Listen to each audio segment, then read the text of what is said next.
Allahu Akbar. Allahu Akbar. Allahu Akbar. Allahu Akbar. Allahu Akbar. Allahu Akbar. Allahu Akbar kabira. Walhamdulillahi katsira.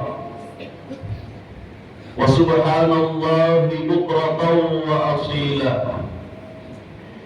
La ilaha illallah wahdah sadaqa wa'dah wa nasara 'abdah wa 'azza jundahu wa hasama al-ahzaba wahdah.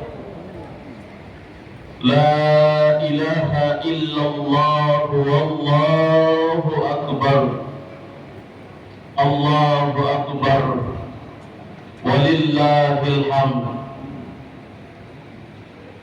Alhamdulillahil malikid dayyan. Wassalatu wassalamu ala Muhammadin sayyidil waladi adnan wa ala alihi wa sahbihi wa tabi'in ala marriz zaman. Wa ashhadu an la ilaha illallah wahdahu la syarika lah, lahul munazzah 'anil jismiyyati wal miyani wal zamani wal makan. Wa ashhadu anna sayyidana wa maulana Muhammadan 'abduhu wa rasuluhu alladhi kana khuluquhul Qur'an. Amma ba'd. Faya ibadur rahman, fa inni usikum wa nafsi bitaqwallahil mannan, al-qail fi kitabihil Qur'an. Bismillahirrahmanirrahim. Inna a'tainakal kautsar fasalli li rabbika wanhar. Inna syani'aka huwal abtar.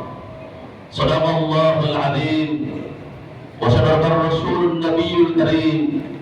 Wa nahnu ala dhalika minasy syahidin wasyakirin. Walhamdulillahi rabbil alamin. Ma'asyiral muslimin, jamaah Idul Adha rahimakumullah. Sejak matahari tenggelam di ufuk barat,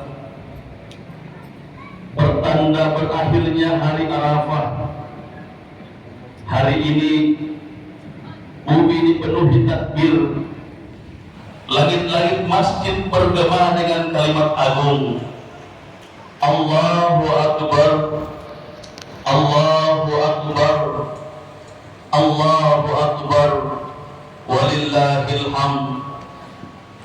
Bertakbir di tengah kehilangan.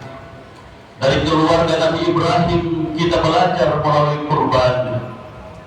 Itulah sepenggalan judul khutbah yang dapat saya sampaikan pada Idul Adha kali ini. Ma'asyiral muslimin rahimakumullah, di pagi Idul Adha yang penuh kemuliaan ini, tidak semua hati hadir dalam keadaan utuh. Ada yang datang membawa luka, ada yang tersenyum sambil menyembunyikan duka, dan ada pula yang menatap sajadah dengan air mata karena sosok yang dulu menemani hari raya kini telah tiada. Belajar kuat mesti rindu tak pernah benar-benar hilang. Ada yang bertakbir sambil menyembunyikan air mata, ada yang mengangkat tangan untuk berdoa, tetapi diam-diam hatinya remuk. Ada yang memakai pakaian terbaik, tetapi jiwanya penuh kehilangan. Mungkin di tahun-tahun yang lalu ia masih duduk di samping ayahnya. Mungkin di tahun yang lalu ibunya masih sempat menyiapkan sarapan Idul Adha. Mungkin dulu anaknya masih ikut bertakbir di rumah. Mungkin dulu pasangan hidupnya masih menggenggam tangannya menuju ke masjid Baitullah, tetapi pagi ini kursi itu kosong, suara itu hilang, pelukan itu tinggal kenangan. Takbir tetap berkumandang, orang-orang tetap saling tersenyum, tetapi ada hati yang diam-diam berkata, "Ya Allah, kenapa Engkau ambil mereka secepat ini?" Hadirin yang dirahmati Allah Subhanahu wa Ta'ala, takbir yang berkumandang bukan hanya seruan kemenangan, tetapi juga pengingat bahwa semua yang kita miliki hanyalah titipan Allah Subhanahu wa Ta'ala. Idul Adha mengajarkan kita tentang keikhlasan Nabi Ibrahim dan kesabaran Nabi Ismail. Namun hari ini mungkin ada di antara kita yang sedang belajar ikhlas, melepaskan orang yang paling kita cintai. Jamaah Idul Adha yang dimuliakan oleh Allah Subhanahu wa Ta'ala, melalui mimbar ini saya mengajak kepada diri saya sendiri dan juga kepada hadirin sekalian, marilah untuk kita tundukkan kepala dan jiwa kita di hadapan Allah Subhanahu wa Ta'ala.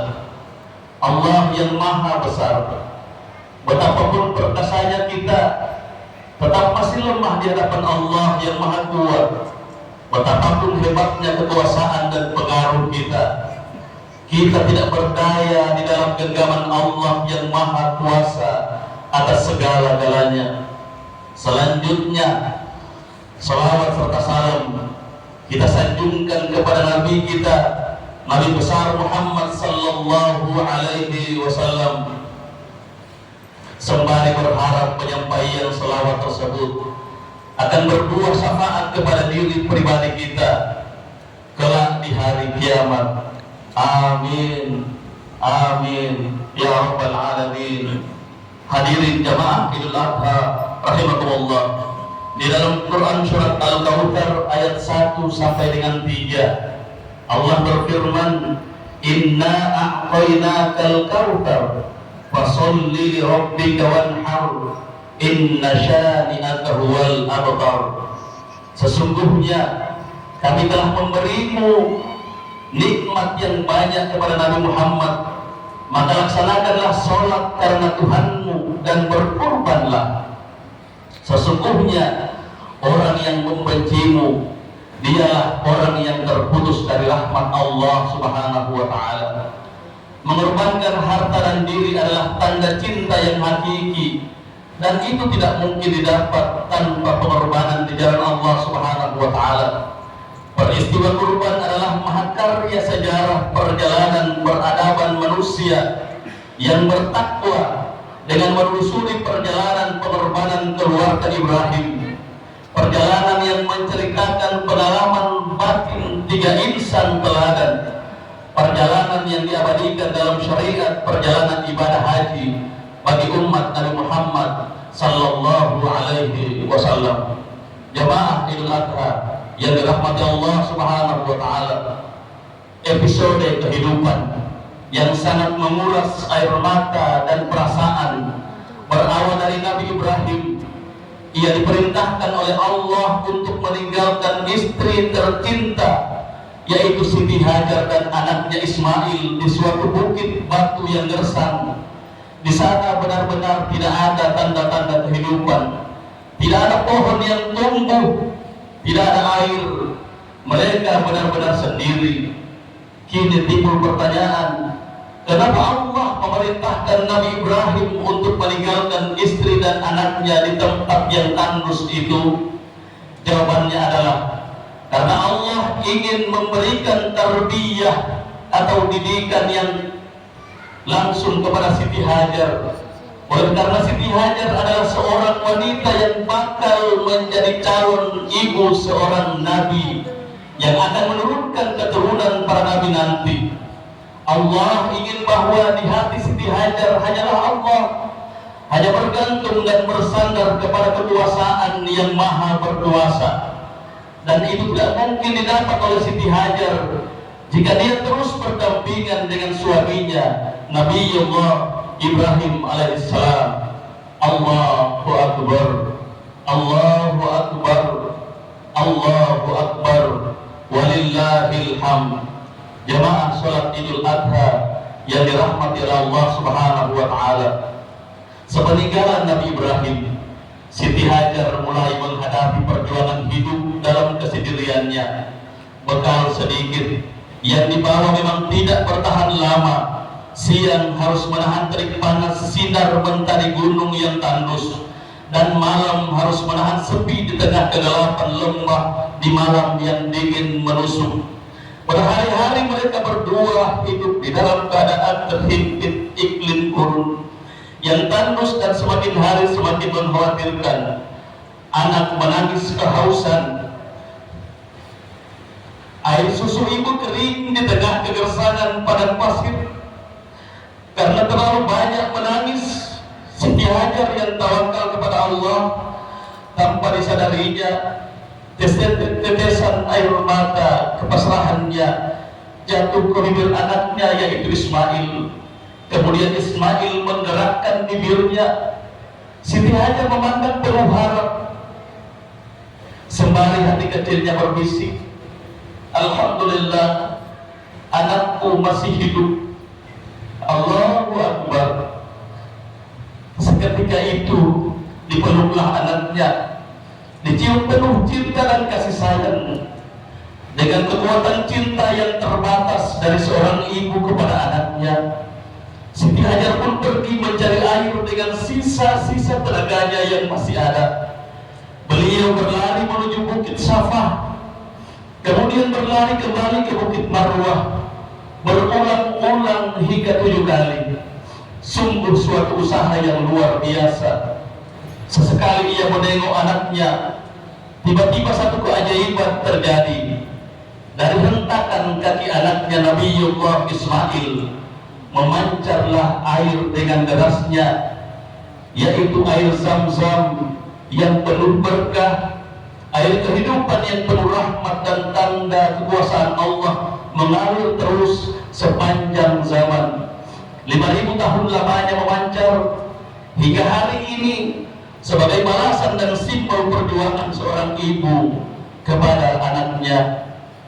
Peristiwa ini oleh para jamaah haji di Makkah, mereka melakukan sya'i, yaitu berlari-lari kecil bolak-balik antara Bukit Safa dan Bukit Marwah sebanyak 7 kali. Ritual ini merupakan rukun haji yang wajib dikerjakan untuk mengenang perjuangan Siti Hajar di dalam mencari air untuk putranya Nabi Ismail alaihissalam. Hadirin yang dirahmati Allah Subhanahu wa taala, mengapa air itu tidak memancar di Bukit Safa ataupun di Bukit Marwah, di tempat Siti Hajar berjuang mencari sumber-sumber air? Ini isyarat dari Allah agar manusia tidak berbangga diri secara berlebihan atas segala usaha yang dilakukannya. Manusia harus sadar, tidak boleh hanya percaya dan bersandar hanya kepada usaha ataupun kerja, melainkan harus punya keyakinan sebenar-benarnya kepada Allah bahwa apa yang kita dapatkan, apa yang kita peroleh, semuanya adalah campur tangan dan hak mutlak ketetapan dari Allah Subhanahu wa taala. Allahu Akbar, Allahu Akbar, Allahu Akbar, walillahil hamd. Jamaah yang dirahmati Allah Subhanahu wa taala, setelah 13 tahun lamanya Nabi Ibrahim menahan kerinduannya. Beliau akhirnya kembali menengok anak dan istrinya yang tadi di dalam padang yang tandus. Dalam pertemuan yang amat mengharukan, diperlukan sang putra yang lama tak dijumpainya. Tapi kebahagiaan itu hanya berlangsung sejenak. Datang lagi perintah yang lebih berat daripada hanya sekedar berpisah selama 13 tahun. Perintah untuk menyembelih putranya, perintah untuk mengorbankan putranya demi sebuah ketaatan. Bayangkan perasaan Nabi Ibrahim pada saat itu. Dulu saat anaknya baru dilahirkan dan masih hangat dalam pelukannya, Allah memerintahkannya untuk meninggalkan sang buah hati belahan jiwa bersama istri tercintanya di tengah lembah bukit berbatu. Setelah sekian lama menahan rindu, setelah berjumpa dan bertemu dengan anaknya yang sudah beranjak remaja, beliau diperintahkan kembali untuk menyembelih anaknya. Dengan perasaan sedih, gundah, ia menyampaikan perintah Tuhan tersebut kepada anaknya. Dan alhamdulillah rabbil alamin, Ismail adalah anak yang soleh, sehingga ia berkata, ya abati af'al ma tu'maru satajidni insyaallahu minas sabirin. Wahai ayahku, kerjakan saja apa yang diperintahkan oleh Allah Subhanahu wa taala. Insyaallah engkau akan mendapatiku sebagai orang yang sabar. Melihat ketaatan ini, iblis mencoba menggagalkan keduanya melaksanakan perintah tersebut di Mina. Tak hanya sekali, tapi hingga 3 kali iblis menggodanya. Ibrahim dan Ismail menolak serta melempari iblis dengan batu, sehingga prosesi ini sekarang dikenang sebagai pelempar zumrah. Zumrah ula, zumrah tania, dan zumrah aqabah. Setelah mereka berhasil menghalau iblis atau setan, lalu Nabi Ibrahim hendak menyembelih Ismail. Hadirin yang mulia, karena dengan kepatuhan dan kepasrahan yang total kepada Allah sebagai Maha Pencipta oleh seorang bapak dan seorang anak, maka seketika itu juga Allah Subhanahu wa taala mengganti Ismail dengan seekor domba yang didatangkan dari surga, yang berarti Ismail tidak jadi dikorbankan karena memang Allah tidak menghendakinya. Allah hanya menguji ketaatan Nabi Ibrahim dan kepatuhan anaknya Nabi Ismail. Maka peristiwa ini kemudian dikenang sebagai simbol awal mula kita melaksanakan ibadah kurban setelah sholat Idul Adha 10 Dzulhijjah dan berlaku sampai 3 hari hingga berakhirnya 11, 12, dan 13 Dzulhijjah kita dibolehkan untuk dapat memotong kurban. Sidang jamaah Idul Adha yang dimuliakan Allah Subhanahu wa taala, pada hari raya Idul Adha diperintahkan kepada kita yang mampu untuk menunjukkan kesediaan berkurban dengan penyembelihan seekor hewan ternak. Penyembelihan terhadap hewan kurban itu mengalirkan darah dan menghasilkan daging yang nanti akan dibagi-bagikan kepada yang berhak. Patut kiranya dicatat bahwa di dalam penyembelihan itu bukan darah yang terpancar dan bukan pula daging yang bergelimpangan itu yang dinilai oleh Allah Subhanahu wa taala, akan tetapi kesucian jiwa dan keikhlasan hati serta kesediaan kita untuk melakukan kurban. Itulah yang dinilai oleh Allah Subhanahu wa taala. Hal ini dinyatakan oleh Allah dalam Al-Qur'an surat Al-Hajj ayat 37. La yanalallahu luhumuha wala dima'uha walakin yanaluhu taqwa minkum, yang artinya tidak akan sampai kepada Allah daging dan darah kurban itu, tetapi yang sampai kepadanya adalah takwamu untuk menyembelih hewan kurban. Pernyataan Allah di ayat di atas menunjukkan bahwa pengorbanan yang ditampilkan tidak dilihat dari segi materi, tidak dilihat dari segi jumlah atau kuantitas dan bentuk lahiriahnya, akan tetapi yang dilihat adalah keikhlasan dan niat bagi si pemberi kurban. Allahu Akbar, Allahu Akbar, Allahu Akbar, walillahil hamd. Akhirnya marilah kita terus berusaha menuju puncak kebahagiaan hidup dengan semangat pengorbanan. Jadikan contoh pengorbanan keluarga Nabi Ibrahim sebagai sumber inspirasi kita. Dengan membagikan daging kurban kepada fakir miskin, kita menegakkan tali persaudaraan dan kepedulian sosial sebagai wujud kasih sayang yang harus kita jaga. Semoga ibadah sholat dan kurban kita diterima dan dicatat sebagai amal soleh di hadapan Allah Subhanahu wa taala. Semoga saudara-saudara kita dan keluarga kita masyarakat Kabupaten Pohuwato yang sedang menunaikan ibadah haji di tanah suci Mekah diberikan kelancaran dalam ibadahnya, meraih haji yang mabrur, dan sekembalinya mereka ke tanah air di dalam keadaan selamat serta membawa keberkahan dan cahaya rahmat Allah bagi daerah dan masyarakat Kabupaten Pohuwato yang kita cintai. Amin, amin ya rabbal alamin. Barakallahu li wa lakum fil Qur'anil azim wa nafa'ani wa iyyakum bima fihi minal ayati wa dzikril hakim wa taqabbal minni wa minkum tilawatahu innahu huwas samiul alim. Aqulu qawli hadza fastaghfiruhu innahu huwal ghafurur rahim.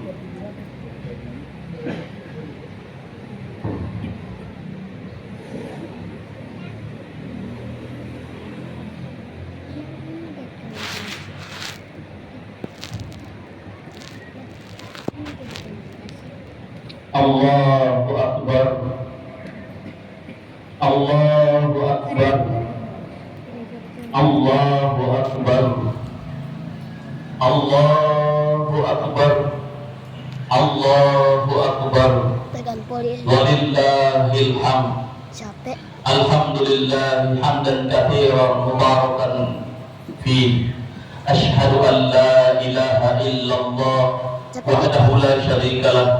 Wa asyhadu anna Muhammadan abduhu wa rasuluh. Allahumma salli wa sallim ala sayyidina wa maulana Muhammad wa ala alihi wa sahbihi ajma'in. Ma'asyiral muslimin wa zumratus sholihin rahimakumullah.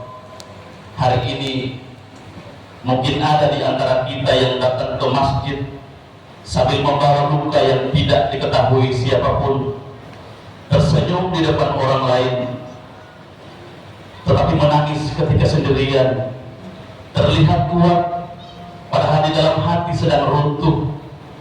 Kalau itu dirimu, maka dengarkan ini baik-baik. Allah tidak pernah meninggalkanmu. Allah tahu berapa kali kau menangis diam-diam. Allah tahu berapa malam kau sulit tidur. Allah tahu berapa berat hatimu memikul rindu. Dan tidak ada satu air mata pun yang sia-sia jatuh di sisi Allah Subhanahu wa ta'ala. Wahai saudaraku seiman dan seakidah, kehilangan bukan akhir cerita. Bisa jadi orang yang kita cintai pergi lebih dulu agar kita belajar bahwa surga harus diperjuangkan. Karena kelak di akhirat nanti tidak ada perpisahan bagi orang-orang beriman. Bayangkan ketika Allah mempertemukan kembali seorang anak dengan ibunya di surga, seorang istri dengan suaminya, seorang ayah dengan anaknya. Tidak ada rumah sakit, tidak ada kuburan, tidak ada tangisan, tidak ada kata selamat tinggal. Bukankah itu indah? Karena itu jangan hanya merindukan mereka dengan tangisan, rindukan mereka dengan amal soleh. Jika orang tuamu telah tiada, kirimkan doa terbaik setiap hari. Jika pasangan hidupmu telah pergi, lanjutkan hidup dengan iman. Jika anakmu telah dipanggil Allah Subhanahu wa ta'ala, bersabarlah, karena ia sedang menunggumu di pintu surga nanti. Jamaah yang dimuliakan Allah, hari raya ini mengajarkan kita satu hal. Tidak semua takbir lahir dari kebahagiaan. Kadang takbir keluar dari hati patah, tetapi tetap percaya kepada Allah. Bertakbirlah meski matamu basah, bertakbirlah meski dadamu sesak, bertakbirlah meski ada nama yang sangat kau rindukan. Allahumma ya Allah, bagi mereka yang kehilangan ayah, kuatkanlah hati mereka. Bagi mereka yang kehilangan ibu, lapangkanlah dada mereka. Bagi mereka yang kehilangan pasangan hidup dan anak-anak tercinta, gantilah kesedihan mereka dengan rahmat ya Allah ya Rabbal Alamin. Peluklah hati-hati yang patah di hari raya ini. Ampunilah dosa kedua orang tua kami ya Allah. terangilah kubur mereka, jadikan kubur mereka taman-taman surga. Ya Allah, jangan Engkau cabut iman dari hati kami ketika Engkau mengambil dunia yang kami cintai. Rabbana atina fid dunya hasanah wa fil akhirati hasanah wa qina adzabannar. Ibadallah, innallaha ya'murukum bil adli wal ihsan wa ita'i dzil qurba wa yanha 'anil fahsya'i wal munkar wal baghi ya'idukum la'allakum tadhakkarun. Fadhkurullaha alladzi yadhkurukum wa la ni'amihi yutiikum wa la dzikrillahi a'la wa adallu wa akbar. Capek sekali.